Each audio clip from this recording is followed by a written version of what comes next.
گفتگو کی جاتی ہے اور قرآن مجید فرقان حمید کی تعلیمات سے خود کے لیے ہدایت اور روشنی حاصل کی جاتی ہے، اسی تسلسل اور اسی کی مطابقت کو ملحوظ رکھتے ہوئے جمادی الثانی کے اس مہینے کے اندر حضرت ابوبکر صدیق رضی اللہ تعالی عنہ کے مراتب اور مرتبے کو ذکر کیا جا رہا ہے۔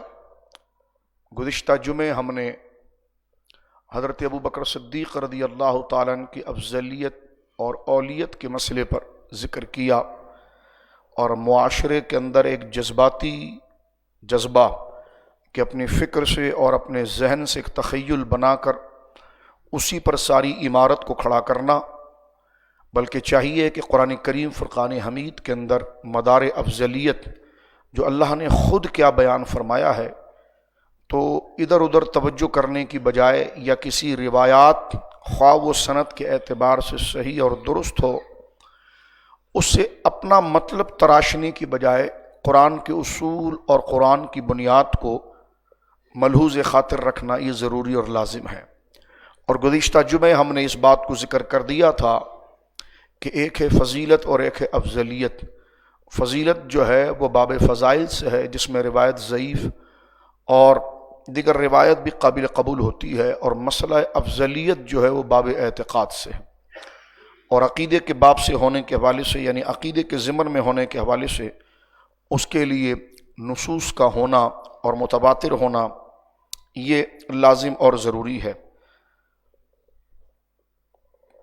اسی کے ضمن میں ہم نے اس بات کو بھی ذکر کر دیا تھا کہ افضلیت کا مدار نسب یا کوئی اور صفت نہیں ہے، بلکہ قرآن مجید نے سورہ حجرات کے اندر افضلیت کا جو معیار بیان کیا ہے وہ معیار قرآن مجید فرقان حمید نے تقوی کو بیان کیا ہے، اور اس میں سورہ حجرات کی آیت نمبر جو ہم نے ذکر کی تھی اس میں ایک اصول بیان کر دیا گیا ہے کہ ان اکرمکم عند اللہ اتقاکم، کہ اللہ کی بارگاہ میں افضل وہ ہے جو تم میں سب سے بڑا متقی ہے۔ اور افضل کا معنی ہم نے بتا دیا تھا کہ افضل کے معنی سے مراد خلافت نہیں ہے، افضل کے معنی سے مراد اللہ رب العالمین کا قرب ہے، اور قرب ہی تقوی ہوتا ہے، اور اسی قرب کو کثرت ثواب کے ساتھ بھی تعبیر کیا جاتا ہے، اور وہ تقوی ہے۔ افضلیت کو افضلیت کو جو ہے وہ خلافت کے ساتھ نہیں جوڑا جاتا۔ انشاءاللہ جب ہم حضرت ابوبکر صدیق رضی اللہ تعالیٰ عنہ پر تفصیلی گفتگو دوبارہ ان کے یوم پر کریں گے تو وہاں پر چند باتیں ضرور ذکر کریں گے، لیکن ضمناً ایک بات عرض کر دوں آپ کے سامنے کہ افضلیت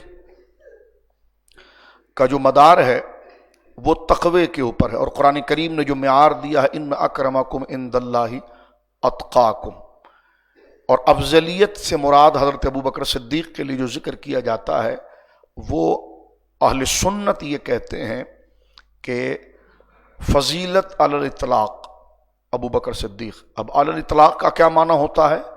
علی الاطلاق کا معنی ہوتا ہے کہ بغیر کسی قید کو لگائے ہوئے کہ اس میں افضل یا اس میں افضل یا اس خاص صفت میں افضلیت، بلکہ اس کی مراد یہ ہے کہ جب ڈائریکٹ جب بھی یہ پوچھا جائے کہ جماعت امت کے اندر سب سے افضل کون ہے، تو پھر کسی صفت کی قید لگائے بغیر ڈائریکٹ اگر یہ لفظ کہا جائے کہ وہ فلاں افضل ہے تو وہ صرف حضرت ابوبکر کے لیے کہا جائے گا، اور اسی کو علمی اصطلاح کے اندر علی الاطلاق کے قانون سے کہا جاتا ہے، یعنی علی التقعید نہیں، یعنی کسی خاص صفت میں افضل نہیں بلکہ علی الاطلاق۔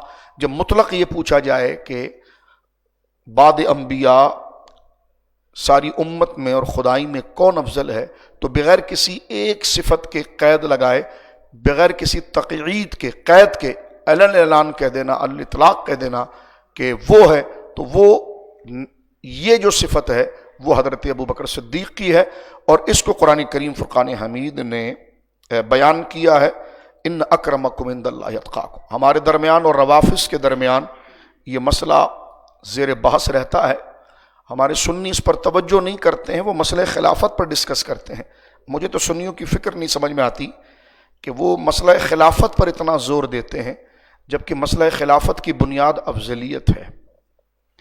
افضلیت کے مسئلے کو سمجھنا ضروری ہے، کیونکہ روافض کا یہ کہنا ہے کہ مولا مرتضیٰ افضل تھے تو خلافت کا حق ان پر تھا تو ان کو نہیں دیا گیا، لہٰذا معاذ اللہ یہ سارے غاصب ہو گئے. تو انہوں نے حضرت مولا علی کی خلافت بلا فصل کی جو بنیاد بنائی تھی وہ افضلیت بنائی تھی.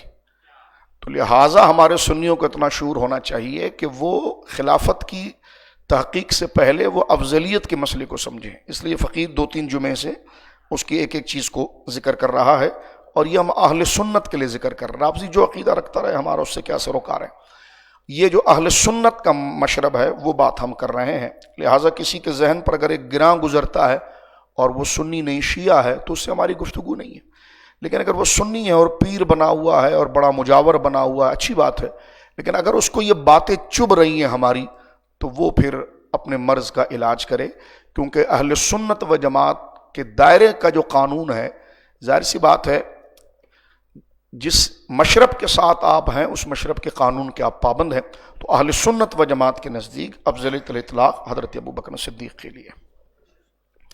اور یہ ہماری کوئی خوش فہمی نہیں، اور نہ معاذ اللہ یہ مولا علی سے کوئی بغض ہے. تو استغفر اللہ.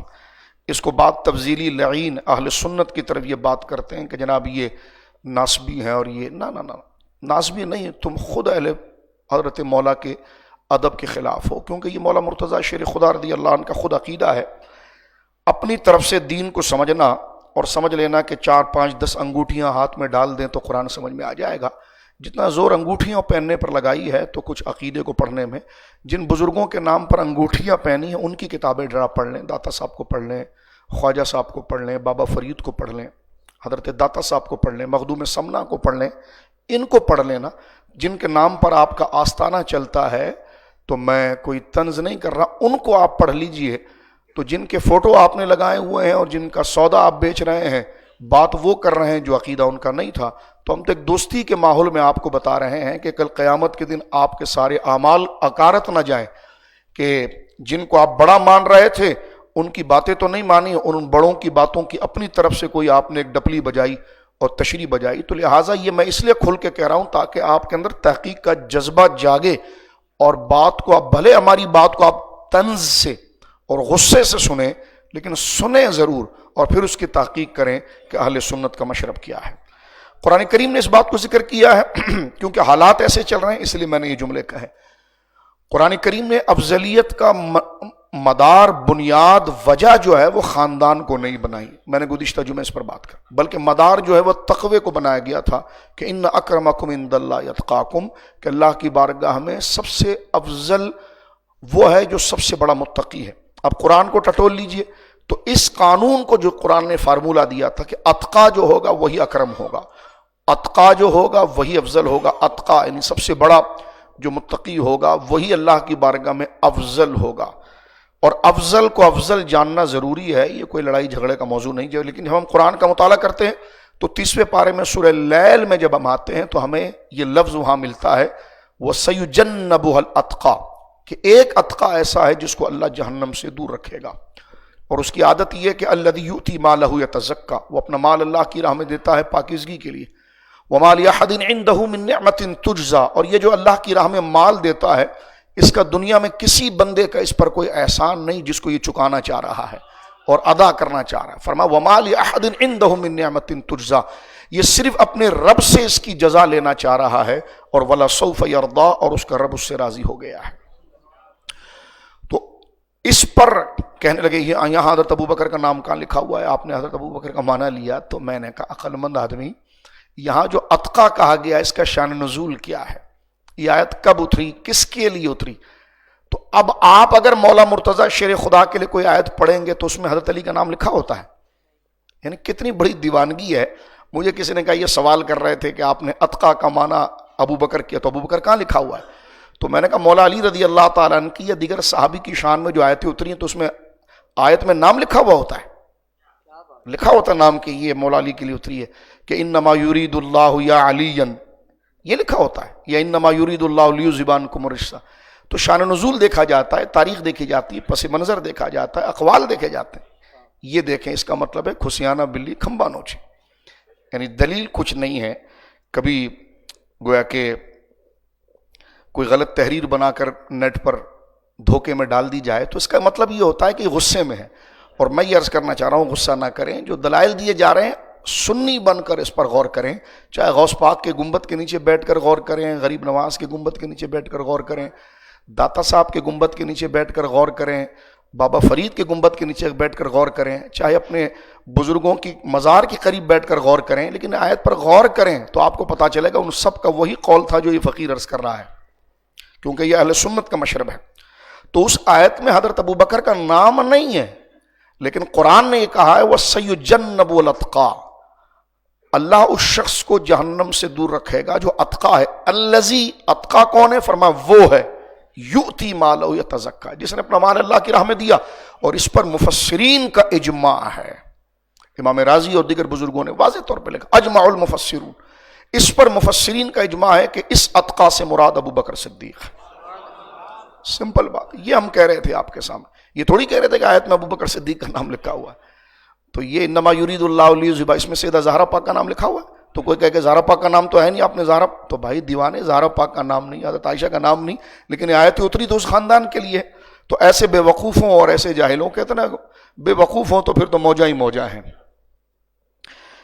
تو ایک معیار جو قرآن کریم نے ذکر کیا وہ تقوی کا ذکر کیا۔ اب آئیے یہاں پر ہم دوسری آیت یہاں پر پڑھ رہے ہیں قرآن کریم کی، اب دیکھیے کتنی آیات حضرت ابوبکر صدیق کے لیے، سورہ حدید ہے، اور اللہ رب العالمین جل وعلا نے ایک ٹائٹل دیا ہے مسلمانوں میں اعظم و درجہ، سب سے بڑا مقام، جیسے وہاں پر اتقا سب سے بڑا متقی، اور وہی اتقا اللہ کی بارگاہ میں سب سے مقرب اور افضل ہے۔ تو کئی باتیں اس میں چھوٹ رہی ہیں اور وہ میں عمدن چھوڑ رہا ہوں، وقت مختصر ہے، جس کے ذہن میں اگر سوال ہے تو وہ انشاءاللہ العزیز جب بڑی رات کو ہم جلسہ کریں گے تو اس میں ساری ترتیب بنا کر پیش کر دیں گے۔ وہاں فرمایا اتقاکم، کہ تقوی جو ہے وہ بنیاد ہے اللہ کی بارگاہ میں افضلیت کی، اور اس تقوی کے حصول کے، یعنی تقوی کیسے ملتا ہے، تو تقوی کے حصول کا دو معیار ہے، ایک اللہ کی راہ میں قتال ہے اور ایک اللہ کی راہ میں خرچ کرنا ہے، اور اس تقوی کو اللہ رب العالمین جل وعلا نے سورہ حدید کے اندر ایک خاص ٹائٹل کے ساتھ قرآن نے دوبارہ ذکر کیا، اعظم، جیسے اتقا اکبر سب سے بڑا، اتقا سب سے متقی، اعظم سب سے بڑا، تو یہاں پر قرآن ایک ٹائٹل دے رہا ہے صحابہ کی جماعت کو، اعظم درجہ، درجہ اسٹیٹس مرتبہ، اعظم سب سے بڑا درجہ۔ اب وہ کس کو دے رہا ہے قرآن؟ تو آپ دیگر رایت باتوں پر ہاتھ صاف کرنے کی بجائے قرآن پر آئیں پہلے، کیونکہ ہر کتاب پر بات کلام ہو سکتا ہے اور اس میں 4 10 12 قول نکالے جا سکتے ہیں، لیکن یہ اللہ کا کلام ہے۔ اللہ فرما رہا اعظم و درجہ، سب سے بڑا مرتبہ اور رینک کس کا ہے؟ تو فرمایا لا یستوی منکم من انفق من قبل الفتح، مکہ فتح ہونے سے پہلے جنہوں نے اللہ کی راہ میں مال خرچ کیا،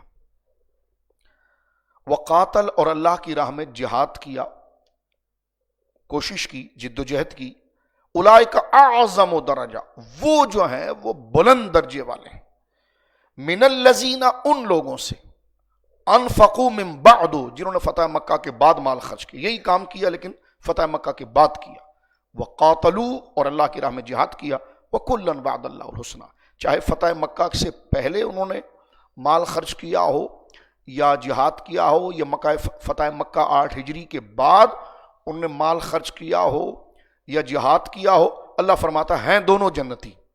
یہ تو ایک مضمون یہاں مکمل ہو، کلن وعد اللہ الحسنى، دونوں جماعتوں سے ہم نے جنت کا وعدہ کر، یہ تو ایک مضمون ہو گیا۔ لیکن اس میں یہ بات کی جا رہی ہے کہ جنتی تو دونوں ہیں، لیکن فرمایا کہ جو بعد میں مکہ فتح ہونے کے بعد جنہوں نے مال خرچ کیا ہے اور جہاد کیا ہے، اعظم درجہ، ان سے بڑا درجہ ان کا ہے جنہوں نے مکہ فتح ہونے سے پہلے خرچ کیا تھا۔ تو کیونکہ مکہ فتح ہونے سے پہلے اندھا سودا تھا، اتنی سختی، اتنی پریشانی، کچھ نہیں پتا تھا کہ کل صورتحال کتنی زیادہ بگڑ جائے گی، سلجھنے کی تو تھی نہیں بلکہ بگڑے گی کتنے۔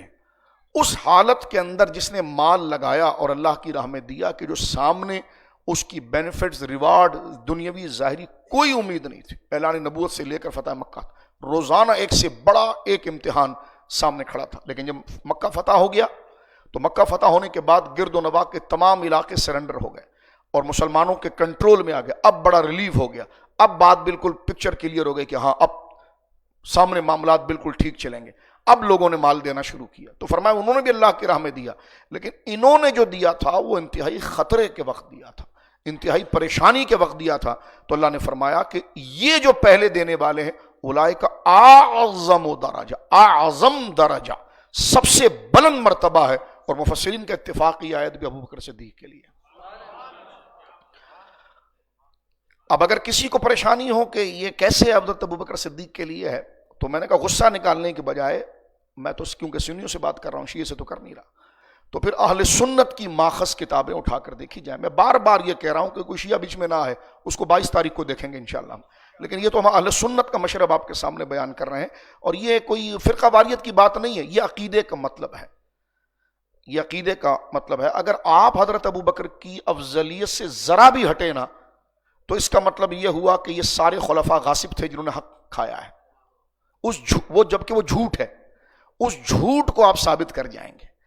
تو لہٰذا میں اس لیے کہتا ہوں کہ پہلا خلیفہ کہنے کے بجائے پہلا افضل کہیے انبیاء کے بعد، کیونکہ خلافت بعد میں، افضلیت پہلے. خلافت افضلیت کی وجہ سے ہے، اور یہ سمجھ رہے ہیں کہ افضلیت خلافت کی وجہ سے ہے، ایسا نہیں. وہ حضرات جو مولا مرتضیٰ رضی اللہ تعالیٰ عنہ کو پہلا گرداننے کی کوشش کرتے ہیں، اس کی وجہ بیسی ہوتی کہ وہ افضل تھے، اس لیے ان کا حق تھا. آپ سمجھ رہے ہیں لاجک؟ اور قرآن و سنت اور دلائل اور خود اہل بیت اور مولا مرتضیٰ شیر خدا کے فرامین اور آپ کے آل پاک کے فرامین اس میں موجود تھے کہ صدیق افضل تھے، اس لیے ان کے ہاتھ پر بیعت لی گئی ہے. اور ان چاروں خلفاء کے اندر ہم آگے ذکر کریں گے کہ چاروں خلفاء کے اندر، کیونکہ تقریر انتہائی ٹیکنیکل ہے تو ہمیں دلیل کے ساتھ قانون کی طرف دوبارہ آنا پڑتا ہے تاکہ وہ قانون کو ہم ڈسکس کریں. یہ چار جو خلفاء ہیں، حضرت صدیق، حضرت عمر، حضرت عثمان، حضرت علی، ان میں ترتیب اپنے سے پہلے کی وجہ یہی رہی ہے کہ وہ پہلے والے افضل تھے. جیسے حضرت ابوبکر صدیق نے جب حضرت عمر کا انتخاب کیا تو فرمایا میں تم میں سب سے افضل کو منتخب کرتا ہوں. حضرت عمر نے جو 6 رکنی کمیٹی بنائی اور 6 رکنی کمیٹی نے فیصلہ دے دیا عبد الرحمن بن عوف کے ہاتھ میں، تو انہوں نے کہا کہ ہاں میں نے اہل مدینہ سے مشورہ کیا کہ میں عثمان کو افضل جانتا ہوں. اور جب بات آ گئی مولا مرتضیٰ شیر خدا رضی اللہ تعالیٰ عنہ کی تو پھر اس وقت آپ کی افضلیت. پھر جب بات آ گئی امام حسن کی تو پھر مولا مرتضیٰ نے خود اپنے وقت شہادت فرمایا تو فرمایا میں اعلان نہیں کروں گا، اس سے پہلے بھی لوگ افضل پر جمع ہوتے رہے ہیں اور ہم افضل پر جمع ہوتے رہے نبی کے انتقال کے بعد، حضور کے وصال کے بعد، تو میرے بعد بھی تم میں جو افضل ہوگا تم اس پر جمع ہو جاؤ گے. تو لہٰذا یہ بنیاد ہے. اب قرآن اسی چیز کو ذکر کر رہا ہے کہ اعظم درجہ، سورہ حدید میں، جو میں جلدی سے کہہ گیا چند باتیں اگر آپ کا ذہن حاضر ہوتا تو بہت قیمتی باتیں آپ نے سنی اس وقت. تو اعظم درجہ کہ سب سے بلند رتبہ اللہ فرماتا کس کا ہے؟ جس نے فتح مکہ سے پہلے اللہ کی راہ میں مال دیا اور اللہ کی راہ میں قتال کیا، یعنی جھگڑا کیا، ان لوگوں کے ساتھ الجھے جو اللہ کے دین کو روکنا چاہتے تھے. اب اس بارے میں نے کہا کہ وہ آیت جو سورہ لیل کی جو پڑھی سیجنب الاتقى الذی یؤتی مالہ یتزکیٰ، اجماعی طور پر وہ حضرت ابوبکر صدیق کی. اس کی وجہ ہے اتقى واحد کا صیغہ ہے، الذی واحد ہے تو اسے ایک ہی بندہ مراد ہوگا. مولا مرتضیٰ شیر خدا مراد اس لیے نہیں ہو سکتے کہ وہ آیت جو ہے وہ مکہ کے اندر نازل ہو رہی ہے. اس وقت مولا مرتضیٰ شیر خدا کا کوئی کاروبار یا معاملات نہیں تھے، ایک تاریخی حقائق ہے. اور اس وقت سب سے زیادہ مالدار شخص جو دین میں تھا وہ ابوبکر صدیق تھے. اور یہ ایسے تاریخی حقائق ہے کہ اس کو کسی گروہ میں نہیں بانٹا جا سکتا. یہ بالکل واضح آگے آ رہی آیت، لیکن پھر آپ ذرا سن لیجئے میری بات، یہ نامکمل بات میں نے کی، آگے اس کو مکمل کر. بخاری شریف کی حدیث ہے، حدیث نمبر 3667 3678، اور ایک حدیث دوسری جگہ پر آئی ہے 3856 3856، اور ایک جگہ آئی ہے 4815 4815، یہ جگہ موجود ہے. حدیث کے الفاظ حضرت عروہ بن زبیر رضی اللہ تعالیٰ، حضرت عبداللہ بن زبیر رضی اللہ تعالیٰ کے شہزادے ہیں. وہ کہتے ہیں سألت عبداللہ ابن عمر وان اشد الصنع المشرکون برسول اللہ صلی اللہ علیہ وسلم. حضور سید عالم نے جب اعلان نبوت کیا تھا تو مشرکین نے اس وقت بڑی مزاحمت کی اور بڑی سختی کی. قال رأیت عقبۃ بن ابی معیط، عقبہ بن ابی معیط کو دیکھا گیا کہ جاء الی النبی وهو یصلی، حضور نماز پڑھ رہے تھے اور وہ شخص آیا. فوضع الرداء فی عنقی، اور اس ظالم نے حضور علیہ الصلوۃ والسلام کی